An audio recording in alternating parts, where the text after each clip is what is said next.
Patrios. Poyos.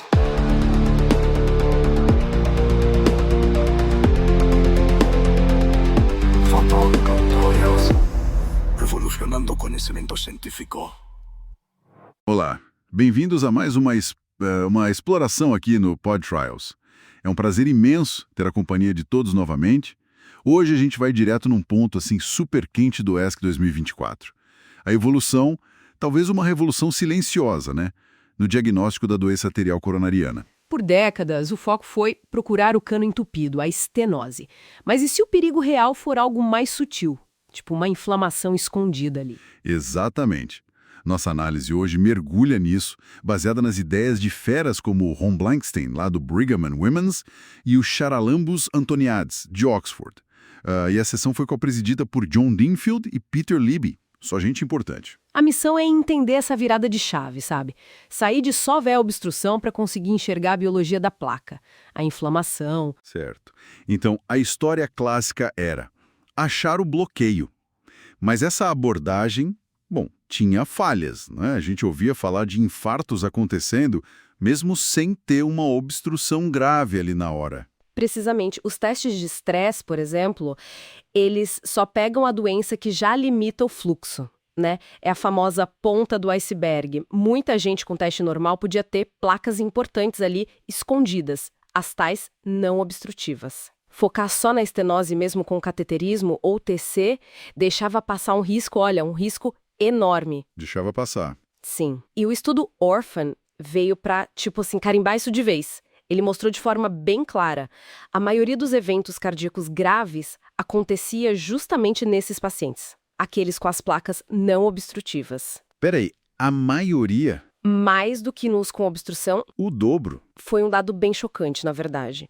O dobro de eventos em quem tinha placa não obstrutiva comparado a quem tinha doença obstrutiva clássica. Caramba, aí que entra a angiotomografia pulmonar, a angio-TC, imagino. Isso, ela mudou o jogo, porque com ela você consegue ver tudo.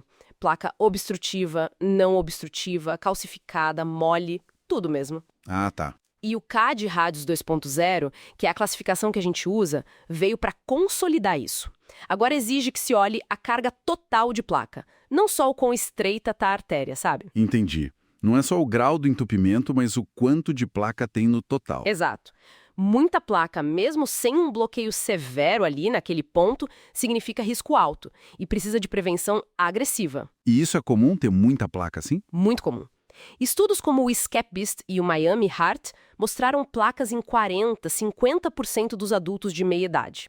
Muitos sem sintoma nenhum, assintomáticos. Nossa, metade das pessoas. Pois é, mas ainda faltava uma peça nesse quebra-cabeça. Entender por que essa placa, mesmo não obstrutiva, era perigosa. E a resposta que pioneiros como o Peter Libby já vinham mostrando há tempos é... a inflamação. Sim. Ela não só ajuda a placa a crescer, mas, e isso é crucial, ela torna a placa instável, pronta para romper e causar um infarto ou outro evento agudo. Ok, a inflamação é a chave então. Mas como é que a gente vê essa inflamação dentro do corpo? Assim, sem precisar de nada invasivo. Parece coisa de filme. E é aqui que está o pulo do gato. E não é ficção, não. A angio-TC, além de mostrar a anatomia da placa, ela consegue analisar a gordura, aquela que fica grudadinha ao redor das artérias coronárias, o tecido adiposo pericoronário, o PET. A gordura? Como assim? É fascinante quando a artéria está inflamada, ela libera substâncias, sabe? Uma conversa química com essa gordura, e essa conversa causa mudanças detectáveis na tomografia. Pensa assim, é como se a gordura mudasse de aparência, de textura na imagem, por causa do calor da inflamação ali do lado. O PET vira um biosensor. Incrível. Quer dizer que a gordura em volta da artéria nos conta se ela está inflamada? E como a gente mede isso? Tem um número? Tem. Medimos com o Índice de Atenuação de Gordura, o FAI, Fat Attenuation Index. E tem a versão padronizada dele, o FAI Score. O estudo CRISP-CT foi um marco nisso. Ele mostrou que um FAI alto, ou seja, mais inflamação detectada na gordura, multiplicava o risco de eventos cardíacos por 5 a 9 vezes. 5 a 9 vezes? Só por causa da inflamação na gordura? Exatamente. E o mais impressionante isso era independente dos fatores de risco clássicos, tipo colesterol, pressão alta, e independente até da quantidade de placa que a pessoa tinha. Peraí, isso é muito forte. Quer dizer, mesmo alguém com pouca placa, se tivesse inflamação alta ali detectada pelo FAI, o risco disparava. Disparava. E isso foi confirmado depois, e como o estudo órfã, aquele com mais de 40 mil pacientes, O mesmo das placas não obstrutivas. si mesmo, ele foi decisivo para o FAI score. Ele mostrou que um FAI score alto, lá no percentil 75 para cima, se associou a um risco, pasme, 20 vezes maior de morte cardíaca. 20 vezes. 20 vezes, e quase 7 vezes maior de MACE, que são os eventos adversos maiores, infarto, AVC, etc. Meu Deus! E o mais surpreendente, o que realmente deixou todo mundo de queixo caído. Isso valeu mesmo para quem tinha doença não obstrutiva ou até para quem não tinha nenhuma placa visível na angio-TC. Como assim? Nenhuma placa visível, o exame normal, mas o FAI alto indicando risco 20x maior de morte? Exatamente isso. A inflamação pode ser o primeiro sinal de perigo, antes mesmo da placa se formar ou ser detectável pelos métodos convencionais. Isso muda tudo, né? Muda completamente. Nossa, 20 vezes mais risco, mesmo sem placa. Então tá, como a gente usa essa informação na prática? Não adianta só saber do risco, né? Tem que fazer alguma coisa. Certíssimo. A ideia é justamente usar essa informação para agir, para personalizar o tratamento. Já existem modelos de inteligência artificial, como um bem avançado desenvolvido em Oxford. Eles integram tudo. O FAI-score, a carga de placa que a gente falou, os fatores de risco tradicionais que a gente já conhecia.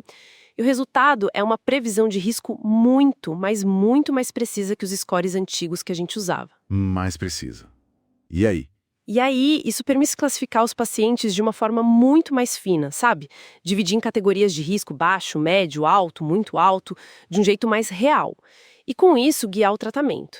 Precisa otimizar mais a estatina? Será que vale a pena considerar um anti-inflamatório, tipo a colchicina, que também foi discutida no ESC? O FAI-score ajuda a tomar essa decisão. Ele captura uma boa parte do risco que antes ficava escondido. Entendi. Ele ajuda a direcionar a terapia de forma mais individualizada. Perfeito. E olha que interessante, no Reino Unido, o NHS, que é o sistema público de saúde deles, já está implementando essa tecnologia, e os estudos lá mostraram que é custo-efetiva e que mudou a conduta médica em quase metade dos casos avaliados. Quase metade. Então realmente faz diferença no dia a dia do médico e do paciente. Muita diferença. Porque não estamos mais só tratando o colesterol ou a pressão de forma meio genérica, entende? Estamos começando a ter ferramentas para identificar e, quem sabe, tratar a inflamação diretamente quando ela é o principal problema daquele paciente específico. Então o futuro é esse, olhar para a biologia da placa, para a inflamação ativa e não só para a anatomia do entupimento. Esse parece ser o caminho, sim. Se a gente pode ver essa inflamação, essa atividade biológica, a gente abre uma nova era na prevenção cardiovascular. A possibilidade de ir além do tratamento tamanho único, sabe? E realmente atacar o motor do risco individual de cada pessoa. Fascinante. Realmente fascinante. E isso deixa a gente com uma pergunta no ar, né?